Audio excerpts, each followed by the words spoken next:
আপনি এর আগে আপনার কৃষক কার্ড নিয়ে একটু কথা বলেছিলেন। যদি কৃষক কার্ড তো এটা দারুণ একটা উদ্যোগ সরকারের, ফ্যামিলি কার্ড, কৃষক কার্ড, স্বাস্থ্য কার্ড। তখন কালকে এটা উদ্বোধন হতে যাচ্ছে, প্রথমে 20,000 পরিবার পাবে, দারুণ উদ্যোগ এক কথায়। কিন্তু এটার যাচাইযোগ্য ডেটাবেস নিয়ে একটা সন্দেহ আছে, চ্যালেঞ্জ এটা কিন্তু সরকারের। সেই জায়গাটায় আবার নেপোটিজম তো অনেক সময় থাকেই, যেটা গত সরকারে আমরা দেখেছি। এই জায়গাটায় কতটা চ্যালেঞ্জ সরকার নিতে পারবে আসলে? ধন্যবাদ। এটা বিএনপির যে নির্বাচনী ইশতেহার ছিল, যে প্রতিশ্রুতি ছিল, তার বড় প্রতিশ্রুতিগুলোর একটা। এর আগে ফ্যামিলি কার্ড, খাল খনন এবং কৃষক কার্ড।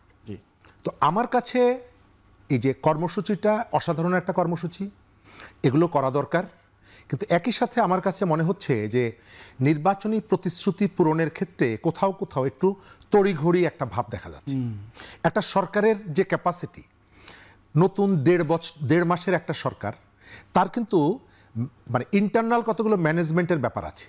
আপনি নির্বাচনী প্রতিশ্রুতি পূরণের জন্য আপনি পার্ট বাই পার্ট এগোনো দরকার।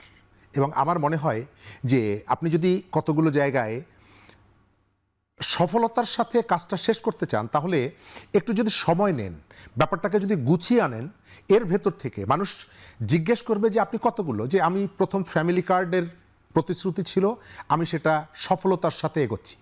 কিন্তু এটি শেষ না করে আপনি একের পর একাধিক ফ্রন্ট ওপেন করাটা এটা বুদ্ধিমানের কাজ হচ্ছে কি না, এটি হচ্ছে আমার একটা প্রশ্ন। সেই যে ক্যাপাসিটি সরকারের আছে কিনা, এটি একটি প্রশ্ন। কারণ নতুন সরকার, অ্যাডমিনিস্ট্রেশনের কিন্তু একটা বড় রদবদল ঘটেছে এবং তাদের একটা দক্ষতা অদক্ষতার একটা ব্যাপার আছে।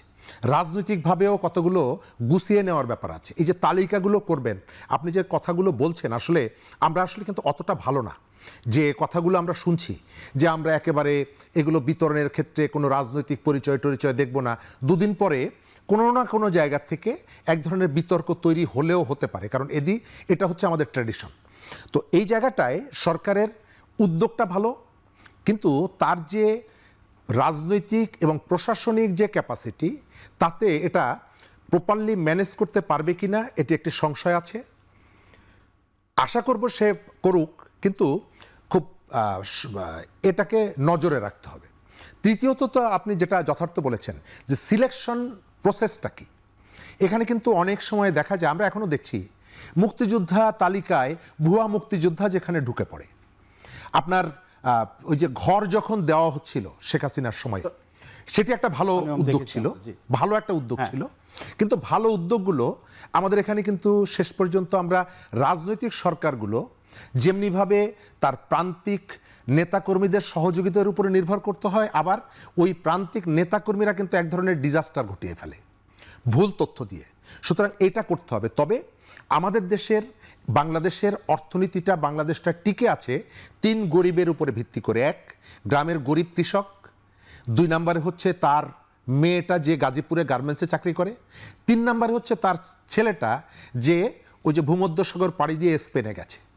এই 3 গরিবের উপরে ভর করে আমাদের ইকোনমি। এর মধ্যে সবথেকে প্রান্তিক যে গরিবটা, কৃষক, তার জন্য যে উদ্যোগটা, এটা ভালো। তবে সরকারকে ওই যেটা আমি বললাম, চ্যালেঞ্জগুলো সেটি নিতে হবে।